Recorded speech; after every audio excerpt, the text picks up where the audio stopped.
ఉంటారు గుంపులు గుంపులుగా, అది ఓకే. కానీ సభకు వచ్చేటప్పుడు మాత్రం చాలా డిసిప్లిన్గా తీసుకొస్తారు కదా పక్క నుండి. మరి అక్కడ పనిచేసిన పోలీసులు ఇక్కడ ఎందుకు పనిచేయలేదు? వెంకటకృష్ణ, పోలీసులు అడ్డుకుంటున్నారు జగన్మోహన్ రెడ్డి గారి ప్రోగ్రామ్ లో. మీకు ఇంతవరకు గమనించినట్లేదు. వెళ్ళేటప్పుడు అడ్డుకుంటున్నారు, అడ్డుకుంటున్నారు. వెళ్ళిపోయేటప్పుడు సభ మేము వినలేము, కూర్చోలేము అని చెప్పి వెళ్ళిపోయేటప్పుడు బలవంతంగా లోపల పంపిస్తున్నారు, బలవంతంగా లోపల తెస్తున్నారు. కాదన్నా, బలవంతంగా అక్కడ డ్యూటీ చేస్తున్నారు కదా, బయట పోనీకుండా ప్రజలు పారిపోకుండా అడ్డుకున్నారు అన్న.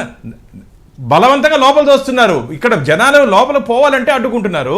సిద్ధం ప్రోగ్రాం కానీ జగన్మోహన్ రెడ్డి ప్రోగ్రాం కానీ ప్రజల్ని బయట వస్తుంటే అడ్డుకుంటున్నారు. ఇది వ్యత్యాసం కనపడుతుంది. జగన్ మీ దగ్గర ఒక సభ జరిగింది, మీ దగ్గర కర్నూలులోనో చుట్టూ కాలువ తవ్వారు, జనం దూకి పారిపోకుండా కందకం తవ్వారు. నా కాలువ తవ్వినా చెరువు తవ్వినా ఈదుకొని వచ్చేస్తారు ప్రజలు, ఈదుకొని వచ్చేస్తారు. ఏందన్నా ఇది? మందుకో లేకపోతే బిర్యానీకే వెళ్ళిన జనం ఎక్కడ కూర్చుంటారన్నా మీరు? లేకపోతే నెక్స్ట్ టైం చూడండి, ఏదైనా చెరువు పక్కన పెడితే ఈదుకోరాకపోతే అప్పుడు అడగండి మీరు నన్ను. వాళ్ళు సిద్ధంగా లేరు. జగన్మోహన్ రెడ్డి సభలో వారు మాట్లాడే ప్రసంగాలు కానీ అబద్ధపు ప్రసంగాలు కానీ వినే పరిస్థితిలో ఆంధ్రప్రదేశ్ ప్రజలు లేరు. నేను దాదాపు 2014లో తిరుపతిలో ఇదే చంద్రబాబు నాయుడు గారు, పవన్ కళ్యాణ్ గారు, నరేంద్ర మోడీ గారు, వెంకయ్య నాయుడు గారు ఆ సభకు నేను ఇన్ఛార్జ్గా ఉన్నప్పుడు ఎంత బాగా జరిగింది. 2019లో ప్రధానమంత్రి హోదాలో రేణిగుంటలో ఒక సమావేశం జరిగింది, దానికి కూడా నేనే ఇన్ఛార్జ్ పబ్లిక్ మీటింగ్కి, ఎంత బాగా జరిగింది. కానీ నిన్న జరిగినటువంటి సభ చాలా గ్రాండ్ సక్సెస్ అయింది. పోలీసులు ఎంత అడ్డంకాలు సృష్టించాలనుకున్నా సరే ప్రజలు దాంట్లో పాల్గొన్నారు. ఇప్పుడే ఒక మెసేజ్ కూడా రావడం జరిగిందన్న మీరుతో మాట్లాడుతుంటే. బానన్న దాదాపు 7 కిలోమీటర్లు నడిచి వచ్చాం మేము అని చెప్పారు. 7 కిలోమీటర్లు ఆ మంటు డెండలో 7 కిలోమీటర్లు నడిచి వచ్చి పాము సభ వినాలని వచ్చారంటే ఆంధ్రప్రదేశ్ ప్రజలు ఈ 3 కూటముల మీద ఎంత శ్రద్ధగా ఉన్నారు. ప్రధానమంత్రి గారు కానీ మిగతా నాయకులు కానీ ఏం చెప్పాలో వినేదానికి ఎంత వస్తున్నారో ఒకసారి అర్థం చేసుకోవాలి. నేను మీ ద్వారా ఒకటే చెప్పదలుచున్నా, జగన్మోహన్ రెడ్డి గారి భజన చేసే వారికి, జగన్మోహన్ రెడ్డిని భుజాన వేసుకోవాలని చెప్పే అధికారులకి ఖబర్దార్ జాగ్రత్త అయిపోయింది. నిన్నటి వరకు మిమ్మల్ని ప్రొటెక్ట్ చేయాలనుకున్నటువంటి ముఖ్యమంత్రి గారు ఇక వచ్చే ప్రసక్తి లేదు.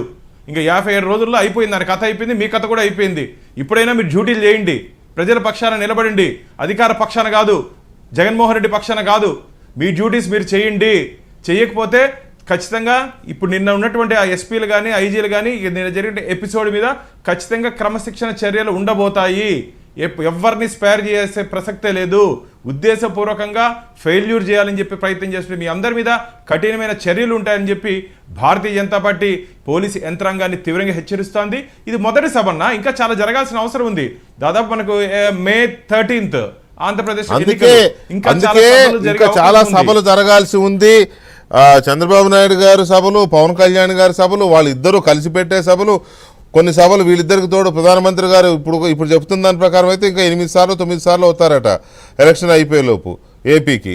సో మరి అన్ని సభలు జరగాల్సిన ఈ పరిస్థితుల్లో మీరు అలర్ట్ అవ్వాలి. ఇప్పుడు మీ 3 పార్టీలు అలర్ట్ అవ్వాలి. సిచ్యువేషన్ ఇలా ఉంటే ఎలా అనేది మరి మీరు ఢిల్లీతో చెప్పించుకుంటారో లేకపోతే ఇక్కడ మీరే చెప్పుకుంటారో. మీరు అలర్ట్